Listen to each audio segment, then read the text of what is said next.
기도드리겠습니다. 우리의 삶의 모든 것 되신 하나님 아버지 영광을 받아옵소서. 오늘도 11월의 둘째 주일을 저희들 생명의 구원의 은혜를 더 충만히 베풀어 주시기 위해서 오늘도 우리 삶을 이끌어 주시고, 오늘도 주 앞에 나와 예배자로서의 하나님을 높이며 하나님의 뜻을 구하는 귀한 은혜에 고백된 시간 만들어 주신 것 감사합니다. 부족하고 허물 많은 저를 하나님이 생수 강단에 세워 주시어서 하나님의 선교에 대한 하나님의 의중을 오늘 말씀을 통해서 피차 나눌 수 있도록 은혜의 시간 마련해 주신 것 감사합니다. 아무쪼록 보혜사 성령님 진리의 영으로 오늘 이 시간을 충만히 운행하셔서 우리 모두에게 이 시대 속에서 하나님이 원하시는 그 뜻을 잘 펼쳐나가며 복 있게 사는 구원의 성도들 다 되도록 복내려 주옵소서. 예수님 존귀하신 이름으로 기도 올리옵나이다. 아멘. 감사합니다. 이렇게 우리 생수교회의 여러 성도님들과 함께 캄보디아 선교 그 내용을 가지고 나와서 함께 예배에 임하게 된 거 정말 영광이고 감사이고 기쁨입니다. 주의 은혜가 오늘 이 시간에 더욱 넘치기를 주의 이름으로 축복합니다. 우리 목사님으로 비롯해서 우리 장로님들 또 성도님들, 제가 사역하고 있는 캄보디아 땅에 우리 학생들 약 한 40명 가까이 또 기도해 주시면서 학생들과 자매 결혼해 주셔서 그 학용품을 샀을 수 있도록 또 후원도 이렇게 연결하시고, 이제는 어느덧 11년의 세월이 지나서 그 초등학교 1, 2학년 아이들이 이제는 대학생이 된 아이들이 13명인데 이들로 인해서 CNF 시내에서 이제 학사교회를 작년부터 이렇게 또 이루어가고 있는데, 또 이들에게까지 장학금조로 함께 건 한 40명 가까이 이렇게 기도해 주시면서 이렇게 후원해 주신 거 너무나 고맙고 감사합니다.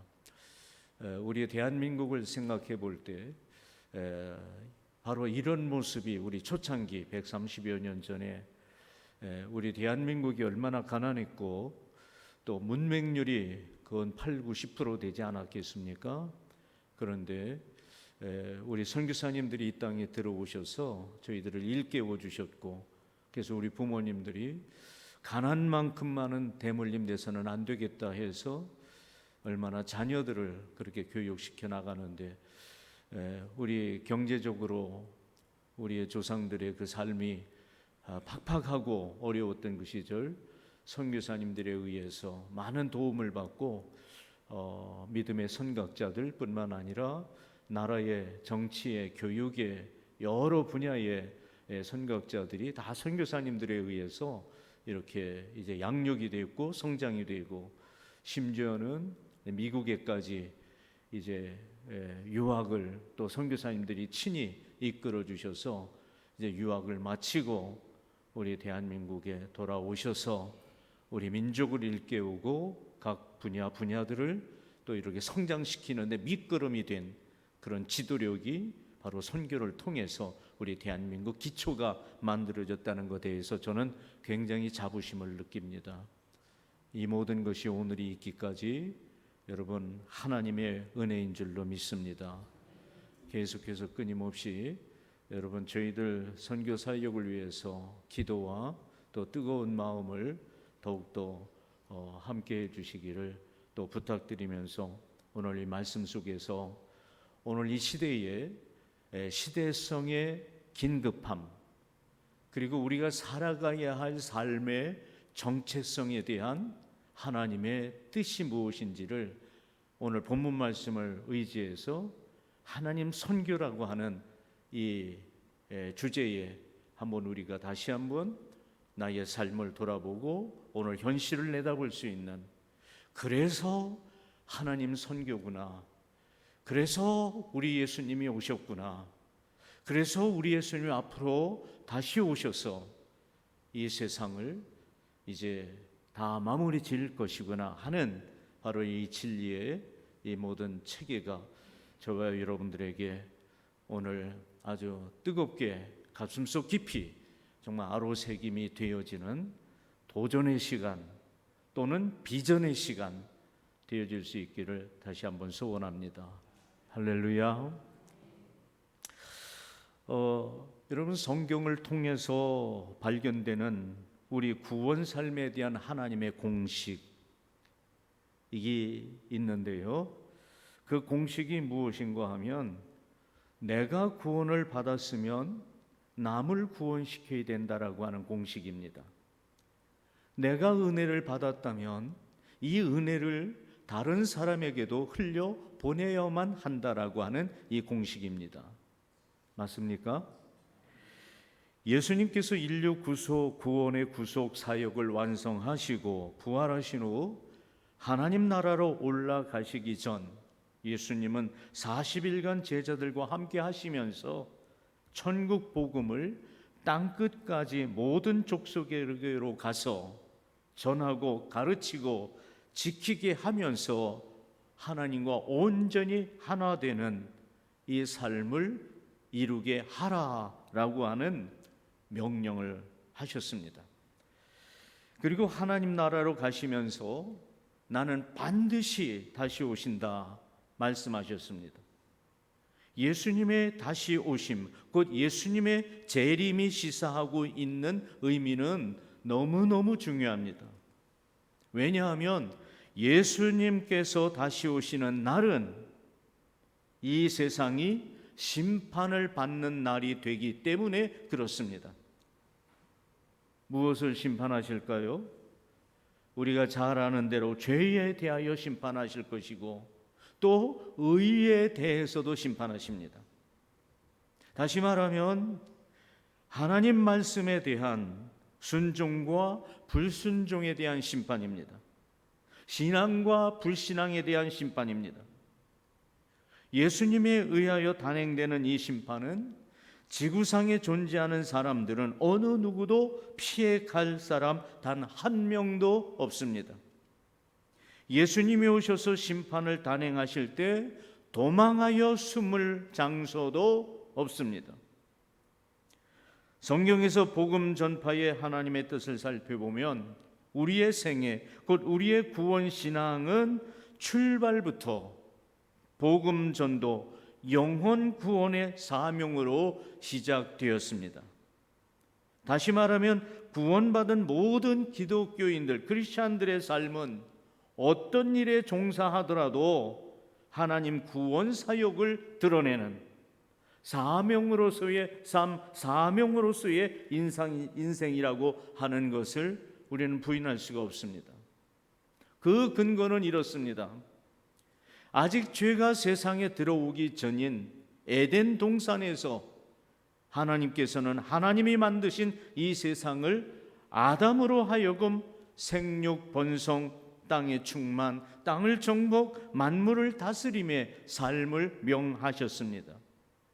그런데 이 세상 다스림의 역사가 시작되던 그때 공교롭게도 아담에게 사탄이 찾아와서 이런 생육, 번성, 충만, 정복, 다스림 이거를 해 나가기 전에 사탄의 마귀의 그 미혹에 그만 넘어가서 하나님이 금하신 그 실과를 따먹음으로써 불순종의 죄를 범하면서 이 세상 모든 영광은 하나님께서 생명제도를 통해서 이루어지게 하시는 그 생명의 영향력들이 하루아침에 무너지고만 이 사건이 벌어졌지요. 그 결과로 아담과 하와는 그런 것을 다 잃어버리고 결국은 하나님에게서 그 살기 좋은 낙원의 땅 에덴에서 쫓겨나게 됩니다. 아담과 하와가 에덴에서 쫓겨날 때 하나님은 이들에게 양의 가죽옷을 지어 입히셨습니다. 양의 가죽옷은 장차 인류 구원을 위해 오시는 하나님의 아들 예수님을 예표한 것이죠. 하나님에서 앞에서 쫓겨난 아담과 하와는 하나님 말씀대로 인간의 근본된 토지를 경작하면서 살기 시작합니다. 하나님은 이때부터 다시는 죄를 범해서는 안 되고 죄가 마귀를 통해서 또다시 이런 재현돼서는 안 된다라고 하는 이 뜻을 아담과 하와에게, 그 후손들에게 강력한 메시지를 그들에게 명하게 됩니다. 그게 뭔가 하면 바로 제사 사상이지요. 제사는 장차 예수 구원을 예표한 구속 제물의 상징이지요. 앞으로 예수님이 오시면 아담과 하와가 저질러놓은 마귀 사탄으로 인해서 우리에게 만들어진 하나님과 생명 끊어지고 저주의 운명이 되어버린 바로 이런 내용을 예수님이 그 몸으로 오셔서 하나님 앞에 온전한 제물이 되셔서 우리를 구속하시고 죄를 용서하시고 다시금 새 생명의 역사를 이루어 가신다고 하는 하나님의 구속사의 제일 표식이죠. 그게 바로 제사입니다. 그래서 이 제사는 예수로 통한 구속 상징의 내용이지만 보다 본질적인 의미에서는 하나님 경외 신앙에 집중토록 하며 살라고 하는 인생 삶의 원칙을 그렇게 만들어 주신 거예요.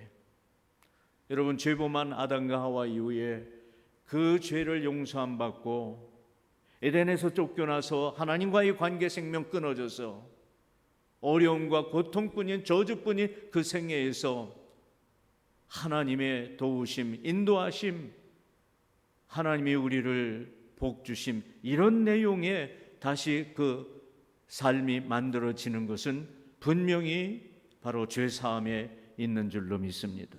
그것을 하나님께서는 앞으로 장차 오실 예수, 그래서 어린 양, 그래서 가죽옷으로 그렇게 아담과 하와를 또 하나님의 그 은혜를 부어 주셨던 것이죠. 따라서 두 번 다시 사탄 마귀에게 이용당하는, 그래서 하나님께 불순종하며 하나님을 떠나는 죄를 범하는 그런 일이 재발되지 않도록 하시는 방책이 바로 제사입니다. 전인격적으로 온 삶을 올인해서 하나님 앞에 번제의 정신을 가지고, 왜냐하면 죄는 생명을 앗아갔습니다. 뺏어갔습니다. 생명은 단순히 생명이 붙어 있다고 해서 그건 생명이 아닙니다. 생명은 누림의 삶이 나와야 됩니다. 그래서 하나님은 아담에게 생육, 번성, 충만, 정복, 다스림, 이걸 해보질 못하고 죄 때문에 쫓겨난 아담과 하와, 우리의 인류의 조상, 그러면서 그 영향력이 오늘날에까지 죄 속성을 통해서 오늘날 우리네 인생살이, 오늘날 우리가 세상을 바라볼 때 어떻습니까? 여러분, 저절로 되는 행복이 있습니까? 저절로 되는 여러분 생명에 복된 길이 있습니까? 그렇지 않지요. 얼마나 부단하게 살려고 발버둥 쳐야 합니까? 10원짜리 20원짜리 요구 하나 때문에 서로 상인 간에, 거래자 간에 얼마나 악의다툼이 많은 오늘 이 현실이 되었습니까?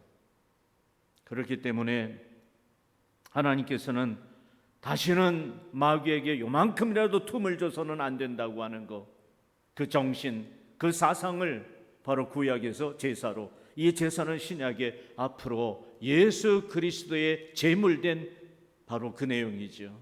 예수가 누구십니까? 우리가 아는 대로 삼위일체 하나님의 한 분이시요. 예수가 누구십니까? 하나님 아버지께는 한 분뿐인 독생자 예수입니다.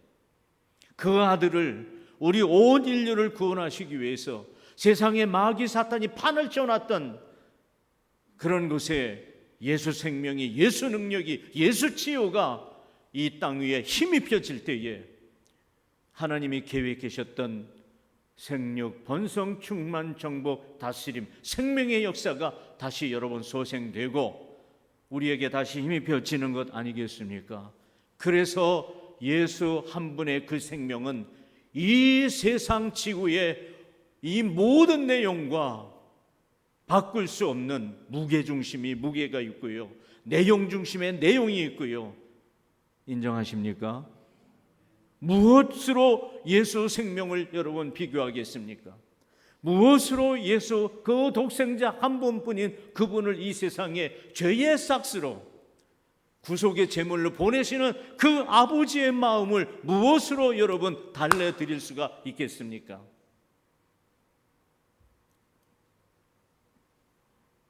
그래서 이 제사, 그래서 제사를 구약에서 보면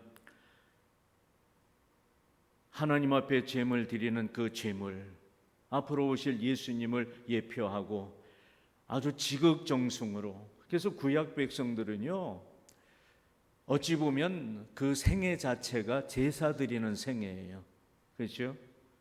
번제로 시작해서 속죄제로, 속건제로, 화목제로, 그리고 각자의 생활과 또 나달을 심고 수확함에 있어서 모든 일에 감사제로, 그러니까 하나부터, 그러니까 아침에 눈 떠서 일어나서 저녁에 잠자리에 이르도록, 또는 구약 백성들은요, 이제 어머니 배로부터 태로부터 출생해서 성장해 가면서 이제 죽음이 올 때까지 구약 백성들의 생애는 전 삶이 매일매일 양을 잡아서, 짐승을 잡아서 죄속함을 받는 제사로서 한순간도 편할 날이 없었던 시절이 여러분 구약 백성들 아니겠습니까? 그죠? 이걸 생각해야 됩니다. 그래서 예수의 오심, 예수의 사랑, 하나님 아버지께서 예수님을 보내신 그 극진한 은혜, 여러분 이것을 항상 가슴속 깊이 새겨야 되고, 하나밖에 없는 아들, 이제는 하나님께는 아들이 없는 거지요. 우리네 식으로 해석한다면요, 그렇죠? 구속을 위해서 예수님을 죽음 가운데 내던져주셨잖아요. 그러나 예수님은 하나님의 아들, 하나님이시기 때문에 죽음에 머무를 수가 없는 분이죠. 그래서 부활하셔서 다시 하나님 보좌에 앉으셔서 앞으로 장차 다시 오실 그날을 우리에게 알리셨고, 그 다시 오시는 그날에는 처음에 아담과 하와의 원죄로서는 한 번의 구원의 기회가 주어지지만 다시 오실 예수님, 그때는 여러분 구원의 기회가 없다라는 사실 인정하십니까? 없습니다. 그래서 히브리서 기자는 앞으로 예수 다시 오실 때 장면을 이렇게 읊조렸습니다. 예수 다시 오시는 그날은 죄와 상관없이 오시는 거예요. 이제 온전히 예수 오시는 날은 의의 심판, 죄의 심판만 있는 날이 되는 겁니다. 그래서 믿음으로, 말씀으로 예수 구원 속에서 어떻게 살았느냐에 대한 의의 우리에게는 상급의 심판이 이루어지는 거고요. 그럼에도 불구하고 끝까지 지멋대로 살고 하나님이 그렇게 싫어하는 우상숭배지요, 세속주의지요, 인본주의지요, 이거 전부 마귀가 뒤에서 뒷조종해서 그런 것들이 벌어지는 상황 아니겠습니까? 이렇게 살던 사람들은 그때 정말 그야말로 주님이 성경을 통해서 알려준 대로 땅바닥을 치면서 대통곡하는 날이 올 겁니다. 대통곡하는 날이. 그리고 예수님은 다시 오시는 날, 그 구원은요, 흔히들 한 세대 전에 부흥 강사님들이 이렇게 말한 게 제가 그때 젊은 시절에 들었는데요, 이제 어느 가정이 예수를 잘 믿는데, 대체로 우리 여성들은 예수를 잘 믿는데 남성들이 예수를 잘 안 믿어요. 전도가 여성보다는 잘 안 되죠. 그러면서 전도 현장에서 이제 우스갯적으로 이제 드러났던 그 말이 뭐냐면, 아유 나는 염려 없어요 그럽니다. 남편들이. 왜요? 그러면 아유 우리 집사람 예수님 오실 때, 예수님 부름 받을 때 예수님이 우리 집사람 데리고 갈 때 나는 우리 집사람 치맛자락이라도 붙들고 그 발목아지라도 붙들고 가야지요. 이런 얘기를 부흥 강사들이 조금씩 농담 비슷하게 한 적이 있어요. 여러분 그게 가능할까요? 절대 불가능합니다. 여러분, 구원은 하나님과 나와의 1대1입니다. 절대로 내가 아내가 잘 믿는다고 남편이 안 돼요. 자녀가 안 돼요. 구원은 절대적으로 1대1입니다. 그래서 이 또 하나를 이걸 비유하면, 여러분, 내 신앙을 약한 우리 남편 믿음에게다 일부 떼줄 수 있을까요? 없을까요? 떼줄 수도 없습니다. 우리 자녀들에게 엄마의 믿음을, 야, 얼마 일부분 몇 프로를 너에게 빌려줄게, 빌려줄 수도 있을까요? 빌려줄 수도 없습니다. 안 됩니다. 여러분, 그래서 하나님께서 이제 이 구약 정신에서 왜 제사를 그렇게 명명했을까? 그냥 24시간 1년 300일 살아가는 동안 예수님 오시기 전까지는 구약 백성들은 허구한 날 제사, 맨날 제사, 이걸로 자기 자유 시간이 없을 정도로 제사에 올인했어요. 그 방책은 두 번 다시 마귀가 틈을 타서는 안 되기 때문에 오로지 모든 생각과 마음과 뜻과 의지가, 행동이 오로지 이 구원에 의해서만. 왜 하나님은 그러면 이렇게 개인의 자유의 이성적인 삶, 감성적인 삶, 정서적인 삶, 여러분, 이런 것도 우리가 이루어 나가야 되지 않겠습니까? 하나님 그걸 왜 모르실까요? 다 아십니다. 그런데도 불구하고 제사로서 올인하도록 그렇게 했는가 하면, 여러분, 죄라고 하는 것이 얼마나 극악무도하고, 죄라고 하는 것이 여러분, 우리에게 하나님께서 명명했던 이 모든 것을, 이 죄가 한순간에 단 한 번으로 이걸 다 끝내버렸기 때문에 그렇습니다. 이걸 여러분 깊이 있게 좀 이게 접목이 돼야 되는데, 여러분, 죄라고 하는 거예요. 그래서 죄라고 하는 것은 히브리어 신약 언어로 보면 이 하나님과의 이제 이 사이가 벌어지는 거예요. 빗나가는 거예요. 말씀에 빗나가, 하나님 뜻에 빗나가, 하나님의 의중에 빗나가는 거예요. 죄는 아마 설명을 많이 들으셨을 거예요. 궁사가, 활을 쏘는 자가 관역을 딱 마치려 할 때, 여러분, 그 관역을 마쳐야 되는데 마치지 못하고 빗나가는 거예요. 이게 바로 죄예요. 하나님 말씀에 빗나가는 거, 하나님 의도에 빗나가는 거, 하나님 생각에 빗나가는 거, 잘못되는 거, 또 미치지 못하는 것도 여러분, 이거 죄입니다. 활을 쏘는데 목표까지 딱 맞춰야 되는데 그만 힘이 없어서 그 앞에서 뚝 떨어졌어요. 이것까지 우리는 간과하면 안 됩니다. 할렐루야. 그래서 신약 성경에 우리의 믿음의 온전함을 위해서 예수님은 가실 때 성령님을 예언하셨던 거예요. 성령님을요. 그래서 우리 신앙의 모든 영적인 도리와 영적인 모든 실행은 누가 하시는 겁니까? 진리의 영이신 성령님이 하세요. 성령님이 오신 것은 우리 속에 함께하면서, 그래야 마귀 사탄을 이겨요. 임재하셨어.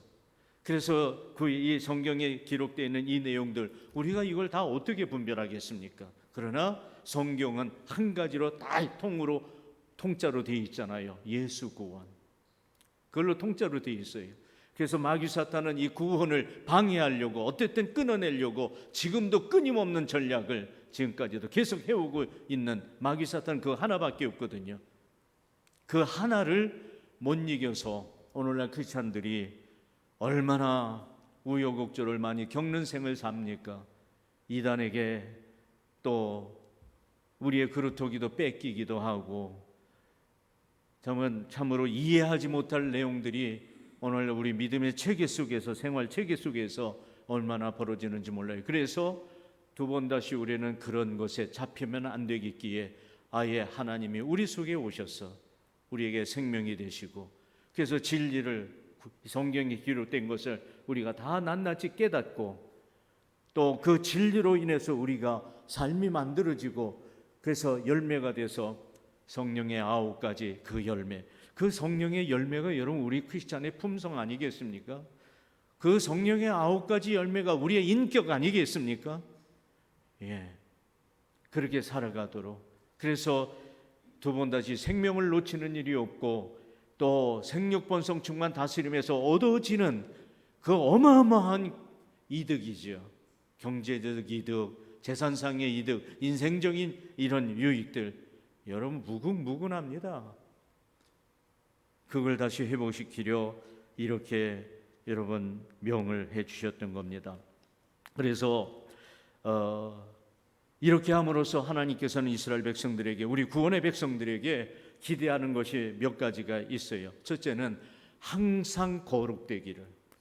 항상 거룩이라고 하는 말은 구별이거든요. 우리는 죄와는 구별되어야 돼요. 우리는 세상 사람들과는 구별되어야 돼요. 달라야 돼요. 생각하는 거, 마음 먹는 거, 행동하는 거, 말하는 거, 우리의 삶을 추진하고 이루어가자 하는 것도 세상 사람, 하나님 없는 사람하고는 우리의 경제관은 달라야 돼요. 맞습니까? 달라야 됩니다. 그래서 항상 하나님은 우리 구원 속에서 우리에게 원하시는 건 구별된 거예요. 저 사람하고 나하고는 달라. 우리 사명자들은 사명이 아닌 사람들하고는 달라야 돼요. 우리 직분자들은 직분이 아닌 자들과 달라야 돼요. 뭔가 달라도 달라야 돼요. 그러면서 하나님은 우리에게 기대하신 것은 뭐냐? 빛입니다. 우리는 빛을 비춰야 돼요. 뭔가를 보여줘야 돼요. 그래서 예수님은 우리에게 너희는 세상의 소금이고 빛이라고 하셨어요. 이게 하나님 아버지 마음이에요. 우리 예수님 마음이에요. 구별되라. 빛을 발하라. 빛을 발하라. 그러면서 사도 바울을 향하여서는 너희는 그리스도의 향기다, 너희는 그리스도의 편지다라고까지 말했어요. 그리고 하나님 아버지께서는 세 번째로 우리에게 원하시는 게 있는데 그것은 바로 복음을 전하라는 겁니다. 구원을 전하라는 겁니다. 여러분, 다시 한번 우리는 오늘 이 시간에 이런 죄악된 세상 판도 속에서 생육번성 충만 종국 다스림, 이걸 우린 제대로 못 해보잖아요. 해보십니까? 하나님 계획하신 에덴 동산에서의 이 5가지 명령을 주어질 때요, 이 아담과 하와는요 무엇을 하기만 하면 다 복이 되는 거예요. 이걸 종합하면 뭔 계획을 해도 복이 되는 거예요. 열매가 되는 거예요. 결실이 되는 거예요. 그런데 우리는 이걸 못 해보잖아요. 안 되잖아요, 이게. 그러나 안 되는 게 아니죠. 예수 구원으로 되도록 생명선을 하나님이 이끌어 주셨고 다시 원래 원상 복귀를 해 주셨어요. 이거를 하려면 여러분들이 이제 성령 받아서 성령 임재 속에서, 그래서 삶 속에서 하나님이 기대하시는 것 크게 3가지라고 저는 늘 강조를 하는 거예요. 제발 구별되라. 달라야 돼. 예. 그리고 항상 빛을 발해라. 세상 사람 앞에 좀 우리 기독교인의 사랑을, 기독교인의 정체성을, 우리 크리스찬들이 뭐가 다르다는 그걸 좀 알려줘야 되는데, 오늘날 어느 사람은 기독교를 개독교라고 한 사람도 있대죠. 예? 오늘날 세상 문화는, 세상 사람들은 그 정치 쪽에서는 우리 기독교가 말살돼야 된다, 교회 말살 정책을 지금 펴나가고 있죠. 이거 다 우리 책임이에요. 우리가 구별되지 못하고 우리가 빛을 발하지 못해서 왜 주님의 은혜보다도 이제는 먹고 살기가 넉넉하니까 세상을 점점 의지하는 거예요. 그리고 인본주의 나를 점점 높이 세워 나가는 거예요. 여기에 지금 사탄이 전략적으로 다가오고 있는 그 전략에 우리는 속수무책으로 이렇게 당하고 있다고 하는 사실을 영적인 영안이 열려서 이걸 여러분 보실 줄 아셔야 됩니다. 할렐루야. 그리고 복음을 전해야 돼요. 여러분 뭐가 무섭습니까? 하나님께서 생육번성 정복 다스림 해주셨는데 이 사탄의 전략에 그만 꿰매 빠져서 한순간에 해보지도 못하고 맛보지도 못하고 다 없어졌는데, 예수로 말미암아 그걸 다시 회복시켜 준다고 하셔서 예수 오셔서 그 길을 열어주셨고, 그래서 그것을 우리는 세상도 알고 나도 알아요. 약해요. 세상은 악해요. 내 힘으로는 그거를 이루어 드릴 수가 없어요. 살아갈 수 없어요. 그래서 성령을 얘기하셨던 거예요. 성령 받아서. 성령은 진리의 영입니다. 성령이 역사하시는 것은요, 하나님이 역사하시는 것은요, 저와 여러분들이 이제 이 말씀을 듣고 신앙생활을 이제 삶으로 표현해 나갈 때 성령은 진리의 영이기 때문에 진리를 깨닫게 하고 진리를 생각나게 하고 진리가 내 생활 속에 빛이 되게 하고 구별되게 하고 하는 그것을 만들어 주는 거거든요. 그렇게 할 때에 역사가 일어나는 겁니다. 맞습니까? 그렇게 할 때 신앙은 이 상상이 아니에요. 생각이 아니에요. 감정이 아니에요. 신앙은 삶이고 신앙은 생활이고, 그래서 그 속에서 능력과 열매를 얻게 되는 것 아니겠습니까? 그래서 그 증거를 가지고 간증하면서 세상을 보이는 거예요. 세상이 지금 얼마나 눈물이 많습니까? 애달픔이 많습니까? 어렵다고 합니다. 고통스럽다고 합니다. 그럴 때 예수를 소개하는 거지요. 그럴 때 복음을 소개하고, 그럴 때 하나님의 은혜를 소개하는 거지요. 교회 와봐. 너도 나처럼 한번 예수님을 만나봐. 예? 그렇게 하면서 내게 있는 예수를 소개하는 거예요. 내게 받은 은혜를 소개하는 거예요. 그래서 여러분, 우리 기독교의 공식은 서두에 말씀드렸잖아요. 내가 구원받았다면 남을 구원시켜야 됩니다. 내가 은혜를 받았다면 이 은혜를 여러분 흘려보내야 됩니다. 할렐루야. 자, 마지막 마무리를 짓도록 하겠습니다. 앞으로 이제 여러분 요한계시록 상황이 점점 대두되어 크게 옵니다. 이미 벌써 들어섰습니다. 여러분 느끼십니까? 마지막 종말의 때의 상황, 징조 내용들이 지금 들어섰어요. 요한계시록을 읽어보면 우리가 이렇게 편안하게 예배드리고 우리가 예수 믿는 이 신앙 표현을 할 수 없을 정도로의 핍박과 박해가 우리에게 이제 들어옵니다. 그러나 요한계시록 상황에서 예수님은 끝까지 견뎌라, 끝까지 주의 말씀 붙잡고 약속 붙잡고 승리해라, 승리하는 자만이 하나님의 영화로운 그 나라를 얻게 될 것이다 라고 강조되어 있죠. 그렇죠? 그래서 여러분, 오늘 말씀에 하나님은 모든 사람이 구원을 받으며 진리를 아는 데 이르기를 원한다. 선교가 뭡니까? 선교는요, 이거와 똑같은 거예요. 선교지에 저희도 나가서 그 우매무지한 그들에게 우상숭배로 조상대대로 수천 년 동안 헛된 우상을 섬겨요. 귀신을 섬겨요. 마귀가 자기와 각종의 우상 형상들을 만들어 놓고 살아요. 그게 눈이 있어요, 봅니까? 그게 귀가 있어요, 들읍니까? 그가 입이 있어요, 말합니까? 그가 손이 있고 그가 몸뚱아리가 있어요, 어려운 자들을 보듬어 줄 수가 있습니까? 다 속는 거예요, 사탄 마귀에게. 그런데 한 가지 더 여러분 안타까운 것은 분명히 주님 재림하잖아요. 재림하는 날 어떤 날이 된다고요? 심판의 날이 됩니다. 인간이 착하고 정말 나쁜 짓 안 하고 예쁘고 정말 순수하게 살아가는 사람 많습니다. 많습니다. 여러분, 예수 재림하는 날 아무리 이뻐도 아무리 착해도 아무리 고와도 어쩔 도리 없습니다. 예수 없는 영혼은 그 생명은 안 됐지만 어디로 가야 돼요? 심판받아 지옥으로 가야 돼요. 여러분, 우리만 구원받았으니까 좋습니까? 나만 주의 은혜 속에 사니까 너무 축복입니까?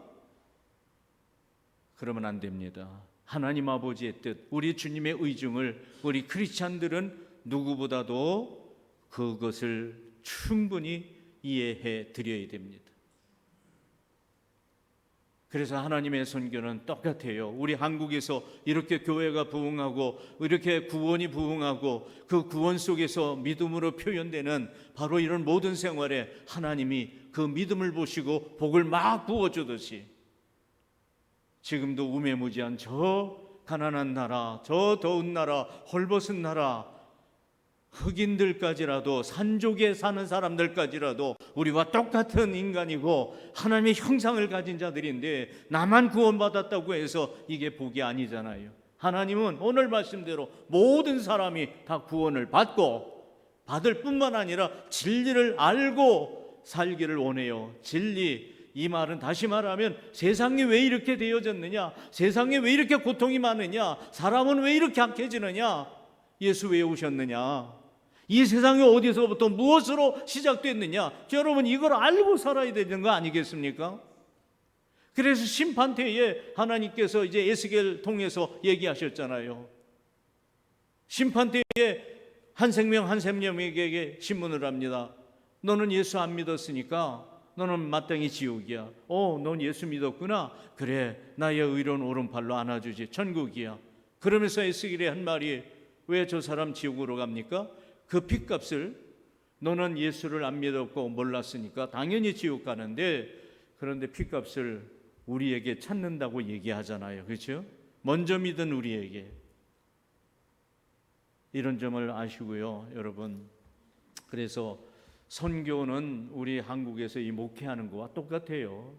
그래서 전도해서 신자 만들어서 이렇게 교회 만들고, 그래서 각 부서 조직 부흥이 되어서, 그래서 그들을 양육해서 또 다른 제자를 만들어내는 거 똑같아요. 우리 한국 목회하고. 이것을 하나님 굉장히 바라셔요. 원하셔요. 이걸 만약에 해 나가는 사람이 있다면 그 사람은 살아생전에 상상지도 못할 복을 받습니다. 복은 사람마다 다 달라요, 받는 게. 더더군다나 하나님이 안타까워하는 것은 심판을 저들이 받아서는 안 된다는 거예요. 그래서 예수님께서 요한복음 3장 16절 17절에 인용해서 말씀했잖아요. 하나님이 세상을 이처럼 사랑하사 독생자를 주셨으니 누구든지 저를 믿는 자마다 멸망하지 않고 영생을 얻으리라. 내가 이 세상에 온 것은 세상을 심판하려 함이 아니요 도리어 예수를 믿어 구원함이로라. 그렇게 말씀하셨어요. 그렇기 때문에 선교 가는 거예요. 거기에서 보통 캄보디아 땅 보통 1년 10달러 36, 37도, 3월 중순부터 5월까지는 42도, 43도 올라가요. 그땐 일도 못해요. 오후에 다닐 수도 없어요. 그래서 이 더위가 우리의 발목을 2목, 3목을 잡아요. 그냥 땀을 진액을 쏟으니까 우리 선교사들 10년 넘은 선교사들 공통적으로 당뇨병이 오고요, 공통적으로 심장에 이상이 와서 다 스텐트를 박는 사람들이 40~50%가 됩니다. 근데 아직까지서는 심장에 당뇨병에 아직 저희는 이상이 없습니다. 자기 죽을 줄도 모르고 그렇게 하는 건 왜 해요? 생명이 귀하기 때문에. 나만 귀한 게 아니라 남도 귀한 거예요. 하나님 아버지의 다 자녀들 아닙니까? 하나님 형상을 가진 자들 아닙니까? 그래서 여러분, 우리 생수교회가 더 이제 이 코로나도 이제 지났습니다. 여러분 일어서셔서 과거에 주셨던 영광이 여러분 회복되어야 되지 않겠습니까? 이제는 코로나 시대에 노방전도도 안 돼요. 이제는요, 여러분 작정기도 하면서 잉태해야 돼요. 태신자를 잉태해야 돼요. 하면서 접촉점을 가지고 개인전도 하면서, 그러면서 매주일 새 신자가 들어와서 우리 조직이 점점 부흥되고 늘어나서 세상 앞에 우리 3가지 하나님 원하는 정신, 생수교회는 뭔가 달라야 됩니다. 생수교회에서는 어쩌면 저렇게 아름다운 빛이, 하나님의 빛이, 생명의 빛이, 사랑의 빛이, 소망의 빛이 이렇게 드러나고 향기까지 드러날까? 이게 여러분 보여야 돼요. 그리고 우리의 간증을 해야 돼요. 전도하는 겁니다. 그래서 여러분들이 직접 못 가시니까 이제 보내는 선교, 저는 이제 직접 그 현장에 가는 선교, 그렇게 하면서 주 오시는 그날까지, 아니 내 생명 다하는 날까지 우리는 끝까지 사명 감당하다가, 이걸 사명이라고 말하겠지만 아니에요. 사명이 아니고 그냥 우린 그렇게 살아가야만 하는 거예요.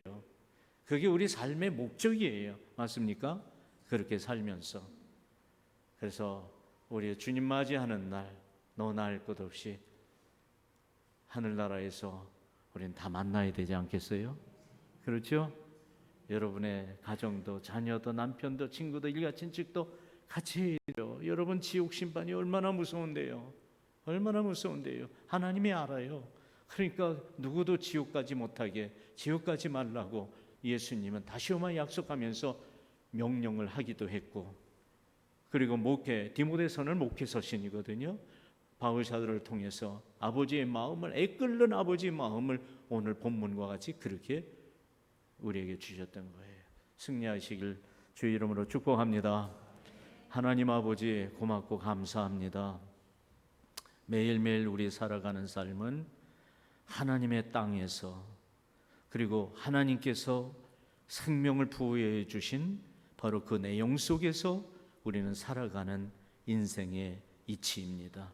아무쪼록 이제 세기말이 점점 오고 있습니다. 우리 주님 재림 약속되어 있습니다. 그날은 이 세상이 심판되는 날인데, 하나님 아버지께서 지구를 만드셨고 하나님 아버지께서 우리 인간을 만드셔서 생명을 주셨는데, 그날에 예수님 심판이 벌어지는데 단 한 생명이라도 마귀 자식 되어서 지옥에 떨어져서는 안 되겠기에 예수님은 선교를 명하셨고 구원 복음을 때를 얻든지 못 얻든지 끊임없이 선포해야 되는 것, 전해야 되는 것을 우리에게 당부하셨습니다. 바로 이 믿음의 삶, 그래서 다니엘을 통해서 우리에게 축복한 말씀이 있습니다. 많은 사람을 옳은 대로 돌아오게 한 자는 별과 같이 빛나는 복된 인생, 복된 생애 되게 해 주신다고 하셨습니다. 이 이치를 깨닫고 우리 생수교회가 정말 우리 예수님 믿는 자에게는 그 배에서 생수의 강이, 생명의 강이 흘러나리라 한 것처럼 이 생명의 역사가 다시 한번 용솟음 치는 우리의 생수교회의 목회가 온 성도들의 축복된 삶이 되게 하여 주옵소서. 예수님 귀하신 이름으로 기도 올리옵나이다. 아멘.